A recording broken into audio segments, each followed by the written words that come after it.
தனுசு ராசி நேயர்களே, ஆகஸ்ட் 30 முதல் செப்டம்பர் 5 2026 வரை இந்த வாரம் உங்கள் ராசிக்கு கிரகங்களின் நிலை பல்வேறு அனுபவங்களை தரக்கூடியதாக அமைந்துள்ளது. உங்கள் ராசிக்கு 9ஆம் வீடான சிம்மத்தில் சூரியன் வாரம் முழுவதும் பயணிக்கிறார். 9ஆம் வீட்டில் சூரியன் இருப்பது உங்கள் விதிப்படி அசுப வீடுகளில் வருவதால் பாக்கியம், தந்தை, உயர்கல்வி மற்றும் தொலைதூர பயணம் தொடர்பான விஷயங்களில் சற்று நிதானமாக செயல்படுவது நல்லது. முக்கியமான பயணங்கள் அல்லது ஆவணங்கள் தொடர்பாக முன்கூட்டியே திட்டமிடுவது சிறந்தது. பெரியவர்களின் ஆலோசனையை மதித்து செயல்பட்டால் நல்ல முடிவுகளை எடுக்க முடியும்.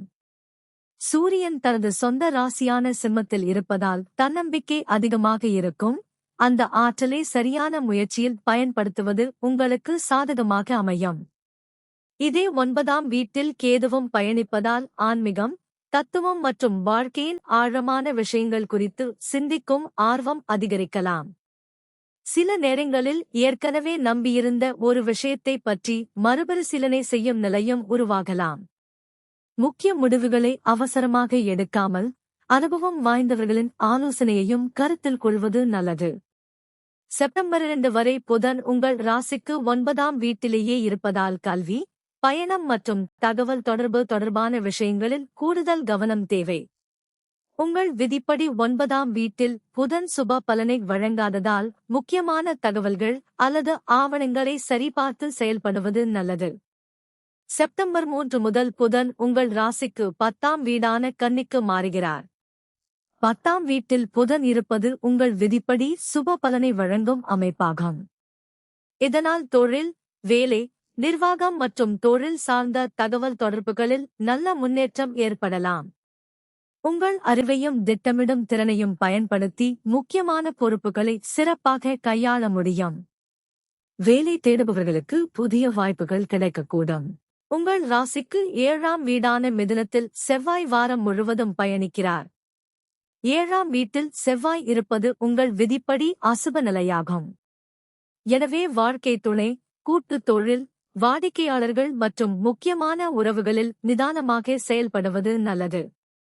சிறிய கருத்து வேறுபாடுகள் ஏற்பட்டாலும் உடனடியாக பதிலளிக்காமல் அமைதியாக பேசுவது நல்ல புரிதலை உருவாக்கும். கூட்டுத் தொழிலில் இருப்பவர்கள் பொறுப்புகளை தெளிவாக பகிர்ந்து கொள்வது நல்லது. தொழில் தொடர்பான பேச்சுவார்த்தைகளில் கோபத்தை விட பொறுமை அதிக பலனை தரும். உங்கள் ராசிக்கு 8ஆம் வீடான கடகத்தில் குரு வாரம் முழுவதும் பயணிக்கிறார். 8ஆம் வீட்டில் குரு இருப்பது உங்கள் விதிப்படி அசுப வீடுகளில் வருவதால் எதிர்பாராத மாற்றங்கள், பண விஷயங்கள் மற்றும் முக்கியமான முடிவுகளில் சற்று கூடுதல் கவனம் தேவை. இருப்பினும் குருவின் பார்வை விருச்சிகம், மகரம் மற்றும் மீனம் ஆகிய ராசிகளின் மீது இருப்பதால் உங்கள் ராசிக்கு 12ஆம், 2ஆம் மற்றும் 4ஆம் வீடுகளுக்கு குருவின் பார்வை கிடைக்கிறது. இதனால் பணம், குடும்பம், சேமிப்பு, வீடு மற்றும் மனநிம்மதி தொடர்பான விஷயங்களில் மறைமுகமான ஆதரவு கிடைக்கலாம். குறிப்பாக குடும்பத்தில் பெரியவர்களின் ஆலோசனை அல்லது ஆதரவு உங்களுக்கு உதவியாக இருக்கும். உங்கள் ராசிக்கு 10ஆம் வீடான கன்னியில் சுக்கிரன் ஆகஸ்ட் 31 வரை பயணிக்கிறார். 10ஆம் வீட்டில் சுக்கிரன் இருப்பது உங்கள் விதிப்படி அசுப வீடுகளில் வருவதால் தொழில் தொடர்பான விஷயங்களில் சற்று கவனம் தேவைப்படும். பணியிடத்தில் மற்றவர்களுடன் பழகும்போது நிதானமாக செயல்படுவது நல்லது. செப்டம்பர் 1 முதல் சுக்கிரன் உங்கள் ராசிக்கு 11ஆம் வீடான துலாமிற்கு மாறுகிறார். 11ஆம் வீட்டில் சுக்கிரன் இருப்பது மிகவும் சுபமான அமைப்பாகும். இதனால் லாபம், வருமானம், நண்பர்கள், சமூகத் தொடர்புகள் மற்றும் புதிய வாய்ப்புகளில் நல்ல முன்னேற்றம் ஏற்படலாம்.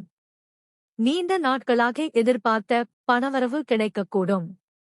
பழைய நண்பர்கள் அல்லது தொழில் தொடர்புகள் மூலம் புதிய வாய்ப்புகள் உருவாகலாம். வாரத்தின் 2ஆம் பகுதியில் பொருளாதார ரீதியாக நல்ல மாற்றங்களை எதிர்பார்க்கலாம். உங்கள் ராசிக்கு 4ஆம் வீடான மீனத்தில் சனி வாரம் முழுவதும் பயணிக்கிறார். 4ஆம் வீட்டில் சனி இருப்பது உங்கள் விதிப்படி அசுப நிலையாகும். வீடு, குடும்பம், சொத்து, வாகனம் மற்றும் மனநிம்மதி தொடர்பான விஷயங்களில் கூடுதல் பொறுமை தேவைப்படலாம்.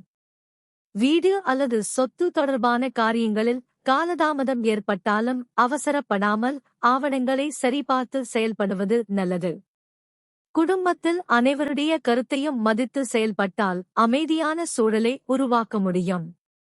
உங்கள் ராசிக்கு 3ஆம் வீடான கும்பத்தில் ராகு இருப்பதால் முயற்சி, தகவல் தொடர்பு மற்றும் நெருங்கிய உறவுகள் தொடர்பாக புதிய அனுபவங்கள் ஏற்படலாம்.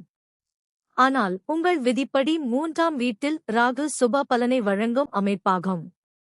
இதனால் தைரியம், புதிய முயற்சிகளை மேற்கொள்ளும் ஆர்வம் மற்றும் சவால்களை எதிர்கொள்ளும் திறன் அதிகரிக்கலாம். புதிய தொழில் முயற்சிகள் அல்லது முக்கியமான தொடர்புகளை உருவாக்குவதற்கு இந்த காலத்தை பயன்படுத்திக் கொள்ளலாம். எதிர்பாராத ஒரு வாய்ப்பை சரியாக பயன்படுத்தினால் எதிர்காலத்தில் நல்ல பலன் கிடைக்கக்கூடும். மொத்தத்தில் தனுசு ராசிக்காரர்களுக்கு இந்த வாரம் முயற்சியுடன் செயல்பட்டால் முன்னேற்றத்தை உருவாக்கக்கூடிய வாரமாக அமைகிறது. குறிப்பாக செப்டம்பர் 1 முதல் 11ஆம் வீட்டில் சுக்கிரன் வருவது லாபம், வருமானம் மற்றும் புதிய தொடர்புகளுக்கு நல்ல ஆதரவை வழங்கும். செப்டம்பர் 3 முதல் 10ஆம் வீட்டில் புதன் வருவதால் தொழில் மற்றும் வேலை தொடர்பான விஷயங்களில் நல்ல முன்னேற்றம் ஏற்படலாம். 3ஆம் வீட்டில் ராகு தைரியத்தையும் முயற்சியையும் அதிகரிக்கலாம். அதே நேரத்தில் 7ஆம் வீட்டில் செவ்வாய் இருப்பதால் உறவுகள் மற்றும் கூட்டுத் தொழிலில் நிதானமும், 4ஆம் வீட்டில் சனி இருப்பதால் வீடு மற்றும் குடும்ப விஷயங்களில் பொறுமையும் அவசியம்.